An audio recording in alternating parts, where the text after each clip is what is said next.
male and female, private parts, yeah. I think the way that they think and do things is different between male and females. As far as I'm concerned, there's only 2 of them. I've never even seen the other. How many of the new ones is there now? There's 63 of them, right? I don't know. But as far as I'm concerned, there's only the 2.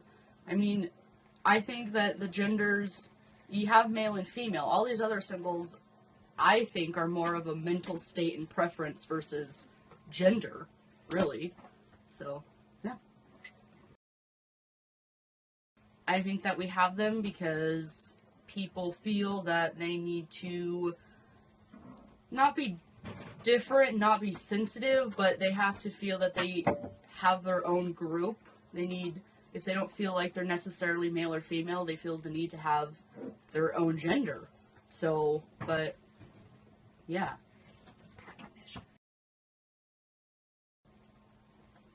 I don't want to say that it doesn't matter, but male and female matters. I mean, that's all of human race. All these other new ones, I mean, they matter, but I don't necessarily think that it's a important, not that it's, I don't want to offend people by saying it's not important, but those genders don't really, I don't want to say not matter because I don't want to offend people. That's a hard one to discuss. That's a sensitive, I don't know how to answer that without offending one side or the other.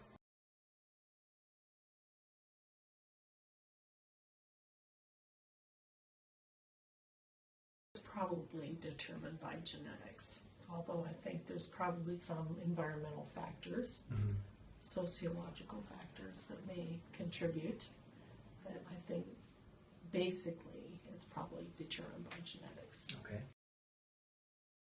Yes. Yes, okay. To both questions. Okay. I was a nurse. I worked in labor and delivery and in nurseries, so I know that there are children born that are ambiguous. You can't tell if it's a male or a female by looking at them. They may not have normal genitals that can tell you which way they are. So lots of times they would have to do genetic testing on those children to try to figure out what they were genetically, and then parents had options given on that as to what they wanted to proceed with doing. Oh, wow. Okay. I'm not sure what the biology is behind it exactly. I mean, I've heard of people who feel that they may look like a male or a female, but have always identified themselves, even from the time they were very small, as another sex. I'm not sure what the biology is behind that, but obviously if they've done that from the time they were very small, makes you wonder.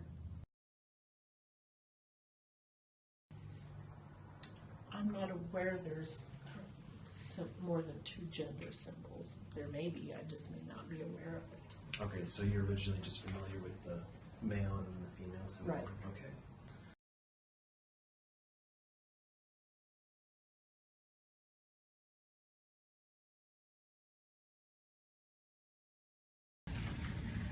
I think gender can be determined by genetics, but it's complicated. There's lots of ways that gender can be determined by genetics, and I know there's factors beyond genetics.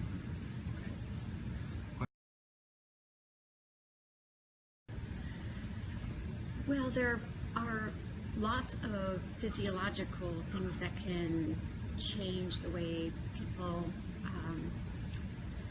develop physically, whether they have genitals, whether they have hormones, whether they have more or less of something. So there's a lot of physiological reasons that people may be considered one gender at birth, but not feel that they're that gender, or have other physiological things that are in conflict with that, narrow definition on their birth certificate.